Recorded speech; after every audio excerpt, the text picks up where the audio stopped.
Have you ever had a fight with a sibling? One of those arguments that feels like it might last forever. Well, the Bible has a story about two brothers that takes sibling rivalry to a whole new level. Let's dive into the incredible story of Jacob and Esau. It all starts with Isaac and Rebekah, who were overjoyed to finally have children. But surprise, they weren't just having one baby, but twins. Even before they were born, these two were wrestling inside their mother.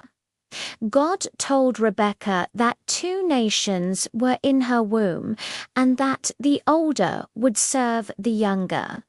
The firstborn was Esau, a red, hairy baby who grew up to be a rugged hunter, a real outdoorsman, and his father Isaac's favorite.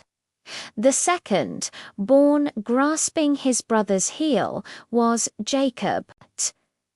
Jacob was a quieter man who preferred staying close to home, and he was his mother Rebekah's favorite. You can already see the family drama brewing, can't you? One day, Esau came in from the field, absolutely starving. Jacob was cooking a delicious-looking lentil stew. Esau begged, "Quick, let me have some of that red stew. I'm about to die." Jacob saw an opportunity. He said, "First, sell me your birthright." The birthright was a huge deal back then. It meant a double portion of the inheritance and the leadership of the family. But Esau, thinking only of his grumbling stomach, said, "Look, I'm about to die. What good is the birthright to me?" And just like that, for a bowl of stew, Esau sold his precious birthright. Years later, their father Isaac was old, and his eyesight was failing. He decided it was time to give Esau his official blessing, a powerful spoken prophecy that would shape his future. He sent Esau out to hunt for some wild game and prepare his favorite meal. But Rebekah overheard this. She quickly came up with a plan to deceive Isaac and get the blessing for her favorite son, Jacob. She told Jacob to get 2 young goats, which she cooked just the way Isaac liked. Then she took Esau's clothes and put them on Jacob to complete the disguise.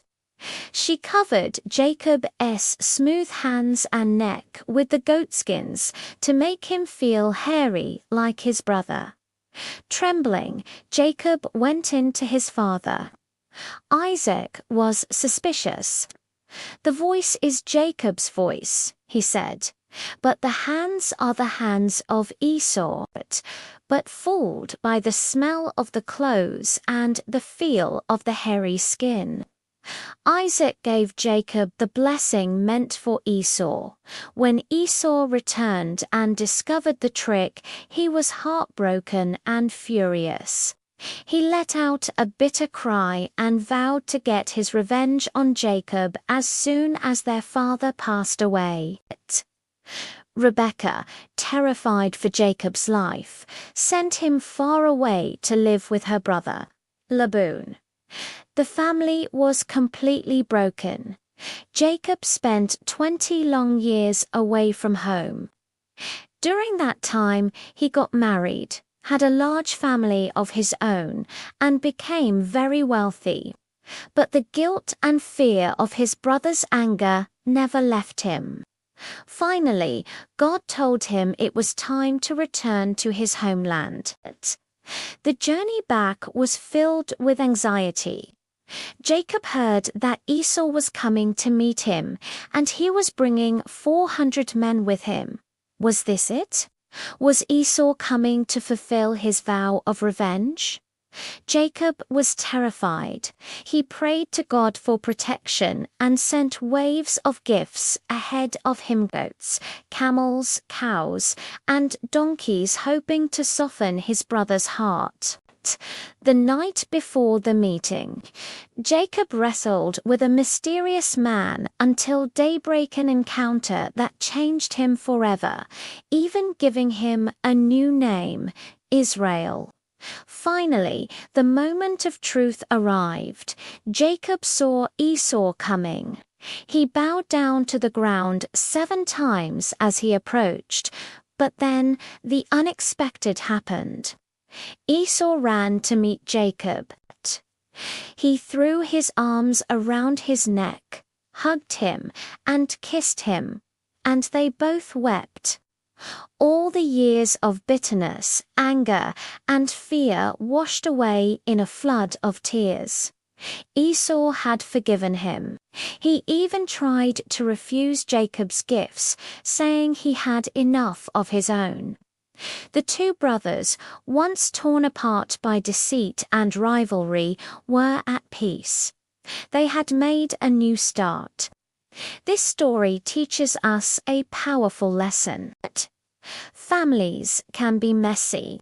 We make mistakes, we hurt the people we love, and sometimes the damage feels impossible to repair.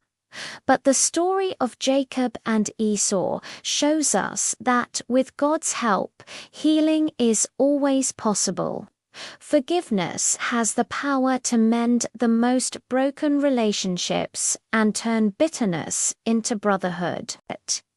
It's a reminder that no matter how long it's been or how bad the fight was, there is always hope for reconciliation. Thanks for watching today. If this story touched you, please give this video a like and subscribe to our channel for more content that explores the powerful stories of faith. See you next time.